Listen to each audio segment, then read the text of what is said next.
Group C group ডির যে আমাদের রিক্রুটমেন্ট প্রসেস আছে তারতেও আমরা তো আনসার কি দিয়ে দিয়েছিলাম, তো ওদের আবার আমরা চেষ্টা করছি কি বিফোর পূজাস ও আমরা ওদের যাতে রেজাল্ট বার করতে পারি। এবং গ্রুপ সি গ্রুপ ডির যে আমাদের রিক্রুটমেন্ট প্রসেস আছে তারতেও আমরা তো আনসার কি দিয়ে দিয়েছিলাম, তো ওদের আবার আমরা চেষ্টা করছি কি বিফোর পূজাস ও আমরা ওদের যাতে রেজাল্ট বার করতে পারি।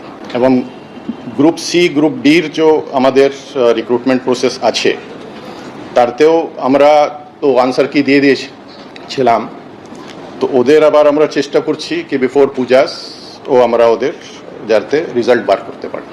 11 তারিখে তিনি ক্যামেরার সামনে বলছেন বিফোর পূজাস মানে কি, পূজার আগে কিন্তু গ্রুপ সিডি রেজাল্ট প্রকাশিত হবে। তোমাদের যেটা কিন্তু ভিডিও আকারে দেখিয়ে দিলাম।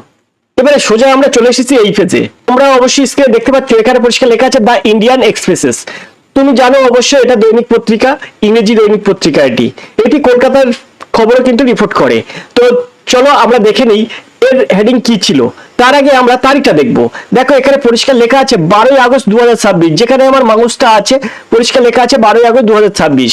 এখানে উপরে বড় বড় করে লেখা আছে শিক্ষক নিয়োগ প্রক্রিয়া ত্বরান্বিত করবে, WBSSC নিয়োগ প্রক্রিয়া নিয়ম ও আদালতের আদেশ মেনে চলবে। এবার দেখো এরা বিষয়টা শুরু করছে যেভাবে নবনিযুক্ত WBSSC চেয়ারম্যান দুষ্যন্ত নারিয়ালা মঙ্গলবার বলেছেন চলমান শিক্ষক নিয়োগ প্রক্রিয়াটি যত দ্রুত সম্ভব সম্পন্ন করার চেষ্টা চলছে। তিনি এও জোর দিয়ে বলেছেন যে সমস্ত নিয়োগ কমিশনের নিয়মকানুন ও আদালতের আদেশ কঠোরভাবে মেনেই কিন্তু করা হবে। এখানে একটি সংবাদ সম্মেলনে জ্যেষ্ঠ IAS কর্মকর্তা নারিয়ালার সঙ্গে কমিশনের নবনিযুক্ত 4 জন সদস্য উপস্থিত ছিলেন। তাদের মধ্যে 3 জন হলেন রামকৃষ্ণ মিশন পরিচালিত শিক্ষা প্রতিষ্ঠানের সঙ্গে যুক্ত ভিক্ষু। চতুর্থ সদস্য হলেন IIM কলকাতার স্ট্র্যাটেজিক ম্যানেজমেন্ট গ্রুপের শিক্ষক অধ্যাপক রম্মা তারকাদা বেঙ্কটেশ্বরন। উচ্চ মাধ্যমিক বিদ্যালয়ের শিক্ষক নিয়োগ প্রসঙ্গে নারিয়ালা বলেন আগামী 14 আগস্ট সুপারিশপত্র প্রদর্শনের নির্ধারিত তারিখ নিয়ে অনিশ্চয়তা রয়েছে। অর্থাৎ আমি তোমাদেরকে 12 আগস্টের কিন্তু 12 আগস্টের কাগজটা দেখাচ্ছি। কেন দেখাচ্ছি? গ্রুপ সিডির একটু পরে কিন্তু তুমি জানতে পারবে। তাহলে যখন 12 আগস্টে এটা প্রকাশিত হয়েছে ইন্ডিয়ান এক্সপ্রেসে, তখন কিন্তু অবশ্যই 11 আগস্টের কিন্তু খবর এটা। আর সেই তোমাদের যে ভিডিওটা দেখলাম সেটাও কিন্তু ওই 11 আগস্টের দিকেই, ওকে, যেটা কিন্তু 14 তারিখে ভেরিফিকেশন ছিল, বন্ধ করে দিয়ে রেখেছিল। এখনো তোমরা জানো সেটা কিন্তু বন্ধ করে রেখেছে, স্থগিত করেছে। এই নিয়ে কিন্তু আমরা একটা ক্লাস করেছিলাম। তারপর দেখো সম্পূর্ণ নিয়োগ প্রক্রিয়াটি যত দ্রুত সম্পন্ন করার চেষ্টা চলছে। স্কুল সার্ভিস কমিশন নির্ধারিত নিয়ম ও আদেশ কঠোরভাবে অনুসরণ করে শিক্ষকদের নিয়োগ দেওয়া হবে তিনি বলেন। চেয়ারম্যান বলছেন যে 2025 সালে শিক্ষক নিয়োগ প্রক্রিয়ার অধীনে প্রায় 39,000 শূন্য পদের মধ্যে প্রায় 15,000 প্রার্থীর যাচাই বাছাই কিন্তু ইতিমধ্যেই সম্পূর্ণ হয়েছে। তিনি আরো বলেন 2016 সালের উচ্চ প্রাথমিক নিয়োগ প্রক্রিয়া অবশিষ্ট 1177 জন পরীক্ষার্থী নিয়োগ প্রক্রিয়া সম্পূর্ণ করেছে। এরপরে দেখো এরপরে কিন্তু গ্রুপ সিডির বিষয়টা আসছে। দেখো এখানে আছে 308 জন বিশেষ শিক্ষক নিয়োগের জন্য কিন্তু চিঠি দেওয়া হয়ে গেছে বলে তিনি জানান। অর্থাৎ 308 জনের কিন্তু চিঠি দেওয়া হয়ে গেছে যে নিয়োগ প্রক্রিয়ার জন্য। এবারে যেটা বলছে কমিশন, দেখো কমিশন দুর্গাপূজায় উৎসবের পর, আবারও পড়ছি, কমিশন দুর্গাপূজার উৎসবের পর গ্রুপ সি ও গ্রুপ ডি নিয়োগ পরীক্ষার ফলাফল ও প্রকাশ করার চেষ্টা করছে বলে জানিয়েছেন নারিয়ালা। তো দেখো এখানে কিন্তু বলছে কমিশন দুর্গাপূজা উৎসবের পর গ্রুপ সি ও ডি নিয়োগ প্রক্রিয়ার ফলাফল প্রকাশ করার চেষ্টা করছে বলে জানিয়েছেন নারিয়ালা। অর্থাৎ তিনি এক মুখে বলছেন যে পূজাস অর্থাৎ পূজার আগে কিন্তু গ্রুপ সি ডি রেজাল্ট প্রকাশ হবে, যেটা তোমাদেরকে কিন্তু ভিডিও আকারে তার মুখ থেকে কিন্তু ক্যামেরার সামনে আমরা কিন্তু দেখিয়ে দিলাম। কিন্তু এক সাংবাদিক বৈঠকে অর্থাৎ দ্য ইন্ডিয়ান এক্সপ্রেস তারা নারিয়ালা স্যার যদি এটা না বলে তাহলে কি তারা লিখতে পেরেছে? কি বলছে যে কমিশন দুর্গাপূজা উৎসবের পর গ্রুপ সি ও গ্রুপ ডি নিয়োগ প্রক্রিয়ার ফলাফল প্রকাশ করার চেষ্টা করছে বলে জানিয়েছেন নারিয়ালা। তারপরের বিষয়গুলো আমি আরো পড়তে পারতাম, কিন্তু আমার দরকার এইটুকু, যারা WBSSC গ্রুপ সিডি পরীক্ষা দিয়েছো তোমরা কিন্তু আশায় আছো যে এই পুজোর আগে কিন্তু রেজাল্ট প্রকাশিত হবে। এখন এই সংবাদপত্রের এই কলমটা আমার যখন চোখের সামনে আসলো এবং এই লেখাটা যখন চোখের সামনে আসলো, তখন আমি বলতে চাইছি, আমি দেখে আর এক রকম ভাবছি যে কমিশন উল্টোপাল্টা বলেছে না এই রিপোর্টার উল্টোপাল্টা লিখছে। দেখো দ্য ইন্ডিয়ান এক্সপ্রেস, তুমি জানো তো, অবশ্যই তোমরা জানো, এটা কিন্তু সবচেয়ে মোস্ট পপুলার নিউজ পেপার কিন্তু দ্য ইন্ডিয়ান এক্সপ্রেস। তো এখানে কিন্তু তারা কিন্তু পরিষ্কার লিখে দিয়েছে। তাহলে আমার মনে হয় কমিশন যেটা ভিডিও আকারে অর্থাৎ ক্যামেরার সামনে বলেছেন আর সাংবাদিক বৈঠকে আরেকভাবে বলেছেন। এবার তুমি সেইটাই ভাবো যে যদি নারিওয়ালা স্যার এই দুই রকম কথা বলে থাকেন, তাহলে আদৌ কি এই রেজাল্ট প্রকাশ করার একদম ইচ্ছা তাদের আছে বলে মনে হয় তোমাদের? গ্রুপ সিডি তোমরা কিন্তু 16 লাখ প্রার্থী, তোমাদের একটু মুখের বাণী একটু কমেন্ট বক্সে দাও, নইলে কিন্তু আমরা কিছু করতে পারছি না। মুখের বাণী কমেন্ট বক্সে দাও, তোমরা যদি না জাগো তাহলে কিন্তু কিছু হবে না। কমেন্ট বক্স ভরিয়ে দাও, যে কমেন্ট বক্স যত ভরাবে ততই দেখবে তুমি তোমার এই রেজাল্ট প্রকাশ করার দিন কিন্তু খুঁজে পাবে। 16 লাখ পরীক্ষার্থী কিন্তু পরীক্ষা দিয়েছো, এক দুজন না কিন্তু 16 লাখ পরীক্ষার্থী পরীক্ষা দিয়েছো। আজকে 16 লাখের মুখের যদি ভাষায় একটা কমেন্ট করে সবার যদি হয় তাহলে কি করবে তখন স্যাররা, কি করবে? কিছুই খুঁজে পাবে না। কিন্তু পাশাপাশি আরেকটা কথা বলে রাখি, ইতিমধ্যেই কিন্তু কমিশন চলে গেছে, আবেদনপত্র কিন্তু দাখিল করেছে, পিটিশন দাখিল করেছে কিন্তু সুপ্রিম কোর্টে, যে তারা কিন্তু একটা সময় বাড়ানোর জন্য একটা আবেদনপত্র তারা কিন্তু দাখিল করেছে, যেটা কিন্তু সুপ্রিম কোর্টে কিন্তু আবেদনপত্র পৌঁছে গেছে। এখন আপিল পত্র কিন্তু করেছে সুপ্রিম কোর্টে।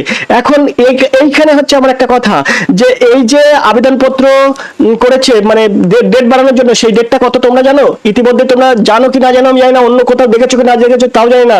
তবে কিন্তু আমার কাছে যে রিপোর্ট আছে 20 এপ্রিল পর্যন্ত, 20 এপ্রিল 2027 পর্যন্ত কিন্তু তারা সময় চেয়েছে এই নিয়োগ প্রক্রিয়াটার জন্য। ভাবতে পারছো, নিয়োগ প্রক্রিয়াটার জন্য 20 এপ্রিল 2027 পর্যন্ত তারা সময় চেয়েছে। তাহলে এদিকে 17 আগস্ট কিন্তু এটা কিন্তু এই আবেদনটা কিন্তু সুপ্রিম কোর্টে করেছে, এই আপিলটা সুপ্রিম কোর্টে করেছে। এখন বিষয়টা হচ্ছে তোমাদের একটু ভাবতে হবে, নারীওয়ালা স্যার নতুন কমিশন তিনি আদৌ কি এই নিয়োগ প্রক্রিয়াটা করতে চান, না এই যে 20 এপ্রিল পর্যন্ত নিয়ে গেছেন এটা কি সাময়িক সময় বাঁচানোর জন্য? যদি নারীওয়ালা স্যার আপনাদের বলছি, আপনারা যদি ফ্রেশ ভাবে নিযুক্ত করতে পারেন, আপনারা মনে করলে সবকিছুই করতে পারেন। 16 লাখ পরীক্ষার্থী এই দিকটা আশায় কিন্তু আছে। আজকে দীর্ঘ 15 বছর কিন্তু নিয়োগ নেই। আপনি ভাবুন, এই যে রায়টা ছিল 31 আগস্টের মধ্যে নিয়োগ করতে হবে, জানেন তখনকার মানে যে ছিল, যে সরকার ছিল, তারা কিন্তু বলেছিল যে জুন মাসের মধ্যে 2026 জুনের মধ্যে আমরা এটা নিয়োগ প্রক্রিয়াটা কমপ্লিট করব। সেখানে সুপ্রিম কোর্ট আরো 2 মাস কিন্তু বাড়িয়ে দিয়েছিল। দাড়িওয়ালা স্যার আপনি কি এটা জানেন? এটি এই পিছনের ব্যাকগ্রাউন্ডে জানেন কি স্যার আপনি? যে জুন পর্যন্ত একটা টাইম দিয়েছিল, সেখানে জুলাই আগস্ট পর্যন্ত সুপ্রিম কোর্ট বলেছিল যে ঠিক আছে 2 মাস আরো বাড়িয়ে দিচ্ছি, আগস্টের মধ্যে ওগুলো সব নিয়োগ করতে হবে। আর আজকে আপনি কি করছেন?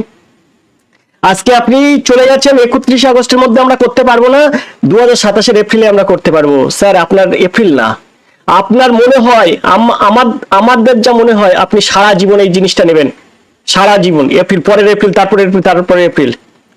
আচ্ছা, আপনি যে সময়টা নিয়েছেন যে এই এপ্রিল মাসে, 2027 এপ্রিল মাসে আপনি এই নিয়োগটা সম্পূর্ণ করতে পারবেন, আপনি ঠিক আপনি নিজে থেকে বলুন তো যে আপনি হ্যাঁ কমপ্লিট করতে পারবেন এটা 2027 এপ্রিল পর্যন্ত? না ওই এপ্রিল মাস আস্তে আস্তে আপনি আবার বলবেন যে আরো 6 মাস আমরা এগিয়ে নিয়ে যেতে চাই, কারণ আমাদের এখনো ঠিকঠাক করে সম্পূর্ণ হয়নি। আপনার মুখের ভাষা নেই।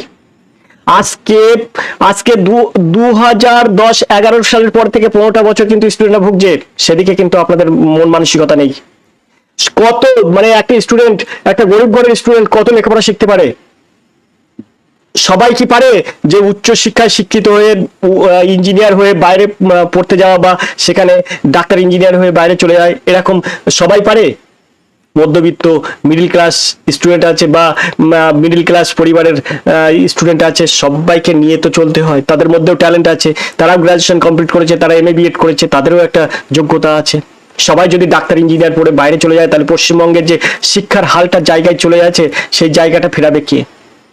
আজকে আপনি বলুন, আজকে তারা 2 বছর ধরে চাকরি করেও তারা ঠিকঠাক করে টাকা পাচ্ছে না। চাকরি করতে করতে তাদের টাকা বন্ধ হয়ে যায়। যারা ফ্রেশার আছে, ফ্রেশারদেরও একই রকম সমস্যা। আপনি মনে করছেন কি যারা চাকরি করতো, তার চাকরি করতে করতে তাদের চাকরিটা চলে গেল, তাদের অনেক সমস্যা হচ্ছে, তাদের আর্থিক বা অর্থ উপার্জন করার কিন্তু সেই জায়গাটাই নেই। সে কিন্তু কালকে ক্লার্ক ছিল, কালকে গ্রুপ ডি স্কুলে গ্রুপ ডি ছিল, কিন্তু আজকে সে কিন্তু রাজমিস্ত্রি কাজ করতে যেতে পারবে না। এমন ফ্রেশার স্টুডেন্ট আছে যারা কিন্তু ভালো পরীক্ষা দিয়েছে, তবু বাইরে চলে যাচ্ছে কাজ করতে। কেন যাচ্ছে? রেজাল্ট হচ্ছে না, বা এর নিয়োগ প্রক্রিয়া ঠিক হচ্ছে না, বা নিয়োগ প্রক্রিয়া নেই। নারোলা স্যার আপনাকে বলি, আজকে 2 বছরের ব্যাপার না, 15 বছর ধরে এই জ্বালাটা সহ্য করছে। না হলে গ্রুপ ডির মতন পরীক্ষায় 16 লাখ স্টুডেন্ট কি করে পরীক্ষা দিচ্ছে আপনি ভাবতে পারছেন? আর আরো আপনাকে আরো একটা কথা বলি, আপনি বলুন আপনার পারিশ্রমিক 1 সপ্তাহ যদি বন্ধ থাকে, আপনার কিন্তু মন মানসিকতাটা অন্য জায়গায় চলে যাবে। আর সেখানে 1.5-2 বছর ধরে কিন্তু যাদের স্কুলে থাকার কথা, তারা কিন্তু বাইরে পথে পথে আছে। তাই বলছি নারীওয়ালা স্যার, আপনাদের বলছি যারা এই কমিশনে আছেন তাদেরকে বলছি, একমাত্র স্টুডেন্টটাই কিন্তু আপনাদের একটা ভরসা। মানে স্টুডেন্ট যদি আপনি স্টুডেন্টদের দিকে তাকান, তাহলে স্টুডেন্টটাই কিন্তু সমাজ গড়ার কারিগর। তাই আপনাদের ভাবতে হবে, এমন একটা কিছু পরিস্থিতি আনতে হবে যে নিয়োগ প্রক্রিয়াটা খুব তাড়াতাড়ি করা হোক। এইরকম ঝুলিয়ে রাখলে দিনের পর দিন চলে যাবে, আজ না কাল, কাল না পরশু, এরকম চলে যাবে। আপনি অবশ্যই জানেন যে যে যে ব্যক্তিটা বলে কাল করব, আজকে না কাল করব, আজকে না কাল করব, এরকম ভাবে বলে না, তার কিন্তু এরকমই চলে যাবে, তার সেই জায়গাটা কিন্তু সে পৌঁছাতে পারবে না। এই কাল কাল করে কিন্তু শেষ হয়ে যাবে। WBSSC গ্রুপ সিডি তোমরা পরীক্ষা দিয়েছো প্রায় 16 লাখ স্টুডেন্ট। তোমরা প্রত্যেকে কমেন্ট করো, কমেন্ট না করলে, তোমাদের মুখের ভাষা না বুঝলে কিন্তু আমরা এগোতে পারছি না। আমি তোমাদেরকে আবার বারবার বলছি। তাই আমাদের কিন্তু বেশি করে শেয়ার করতে হবে, গ্রুপ করতে হবে, শেয়ার করতে হবে, কমেন্ট করতে হবে, তবেই কিন্তু আমরা সেই রেজাল্টের জায়গায় পৌঁছাবো। আদেও কিন্তু পুজোর আগে রেজাল্ট প্রকাশিত হচ্ছে না আমার যতটা মনে হয়, কারণ উনি মুখে বলেছেন, কিন্তু এই রিপোর্টটা যখন আমি সামনে দেখলাম তখন আমি বলছি কোনো না কোনো গোলমালা আছে, হয় এই রিপোর্টটা ভুল আছে। আমি কি করে বলবো এই রিপোর্টটা ভুল আছে? কারণ দ্য ইন্ডিয়ান এক্সপ্রেস রিপোর্ট করেছে। আবার এদিকে কিন্তু নারীওয়ালা স্যার ক্যামেরার সামনে কিন্তু এক কথা বলেছে। তাহলে আসল রেজাল্টটাই কবে প্রকাশ হবে? কমেন্ট রইল তোমাদের কাছে, স্টুডেন্ট তোমরা অবশ্যই কমেন্ট করবে। বিষয়টা হয়তো এমনও হতে পারে, পুজোর আগে রেজাল্ট প্রকাশ, পুজোর পরে নিয়োগ প্রক্রিয়া। আজকে ক্লাসে আমি পর্যন্ত রাখছি, দেখা হবে পরে ক্লাসে। ততক্ষণ তোমরা ভালো থাকো, সুস্থ থাকো। ধন্যবাদ, তোমার দিন শুভ হোক।